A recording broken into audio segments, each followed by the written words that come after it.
O presidente dos Estados Unidos, Donald Trump, publicou uma imagem gerada por inteligência artificial na rede social Truth, na qual ele está trajado com uma veste papal e sentado em um trono dourado. Ao mesmo tempo, Trump não adicionou nenhuma explicação ou legenda à publicação, o que é atípico para um político. Mais tarde, sua postagem foi publicada na conta oficial da Casa Branca. Na web também lembraram que, após a morte do Papa Francisco, Trump falou em tom de brincadeira sobre a possibilidade de assumir a liderança da Igreja Católica.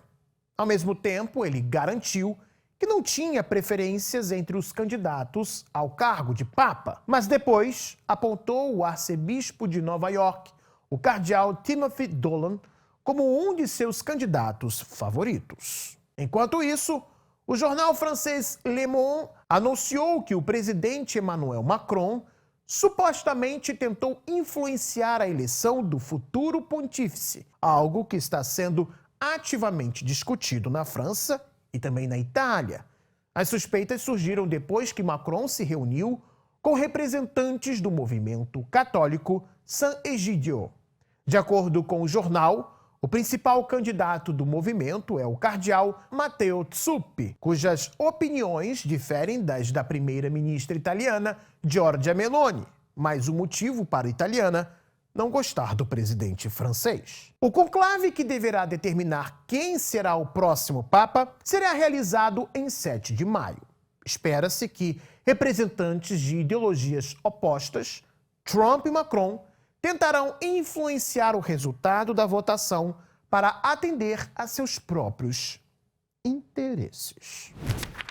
A verdade é que a eleição de qualquer pontífice é sempre uma história além de religiosa. Ela é política. Mesmo dentro do Vaticano, há muitos grupos e clãs que competem entre si. Agora, essa luta também é de natureza ideológica. Por exemplo, atualmente há um confronto dentro da igreja bastante silencioso entre aqueles que defendem uma abordagem mais conservadora da religião e aqueles que defendem a continuidade das reformas liberais, incluindo o reconhecimento do casamento entre pessoas do mesmo sexo. Como há muitos católicos no governo Trump atualmente, a Casa Branca gostaria de ver um pontífice com opiniões conservadoras de direita como líder da igreja. Esses candidatos incluem, por exemplo, o cardeal Raymond Burke, dos Estados Unidos, bem como o cardeal Peter Erde, da Hungria. Macron e outras elites europeias, por outro lado, preferem um papa que defenda uma agenda liberal. Eles precisam de alguém que esteja na mesma vibe que eles, se assim podemos dizer. Para Bruxelas e Macron, o ideal seria o surgimento de um papa que defende os mesmos valores da União Europeia. E isso inclui o casamento entre pessoas do mesmo sexo. As chances de alguém de fora da igreja de influenciar a eleição do pontífice ainda são pequenas. Mesmo assim, veremos um confronto entre duas ideologias. Não se descarta que, no final, o novo Papa será um candidato que parecerá insatisfatório tanto para os liberais quanto para os conservadores. Uma coisa curiosa é que a eleição de um novo Papa, de repente, se tornou uma arena de luta política entre os políticos ocidentais, na sua esmagadora maioria, nada religiosos. Essa talvez seja a primeira vez que isso acontece em muitos anos. A última vez que os líderes europeus tiveram um interesse tão ativo na figura do pontífice foi no século retrasado, e os conclaves sacerdotais que elegem cada novo Papa nunca foram um evento significativo para os presidentes dos Estados Unidos, que, por tradição, conservam uma posição bastante neutra em relação à Igreja Católica. Só que o contexto atual da briga entre o conservadorismo de Trump e o progressismo europeu podem influenciar muito mais do que as relações no Atlântico Norte. A Igreja, embora por décadas perdeu sua força na Europa, ainda é vista como uma autoridade moral capaz de influenciar a opinião de milhões. E se Trump tanto defende seus ideais conservadores, por outro lado, Macron parece querer lutar contra a posição do republicano a nível da religião. E nada melhor para Macron do que um novo Papa reformador liberal. Durante sua era, o Papa Francisco ficou conhecido como sendo um líder religioso liberal, mas sobre o casamento entre pessoas do mesmo sexo, nunca se posicionou de forma revolucionária sobre este assunto.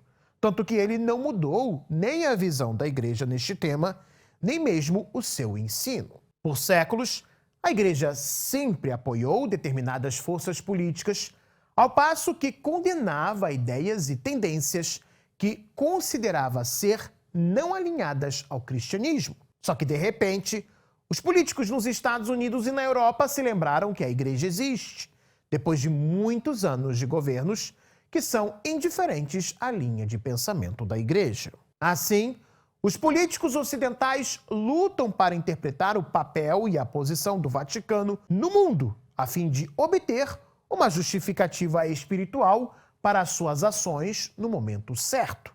Os neoliberais europeus precisam disso porque os cidadãos cada vez menos acreditam neles. Suas rendas estão caindo e a militarização não é apenas injustificada, mas já vista por muitos como algo criminoso, principalmente quando os europeus são obrigados a ouvir que seu nível de vida cairá em nome da militarização.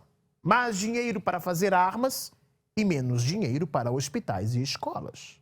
Talvez recorrer à aprovação de um novo Papa neoliberal não seja a melhor das ideias para aumentar a base de apoio popular na Europa.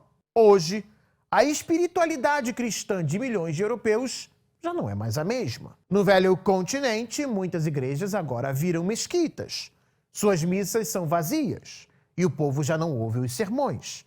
Só que, para a elite política cada vez menos impopular na Europa, qualquer apoio é válido, nem que seja necessário lembrar que, de repente, a Europa é historicamente cristã. Já Trump não tem esses problemas, mas seu objetivo é se tornar não apenas o rei dos negócios, mas também o governante das almas.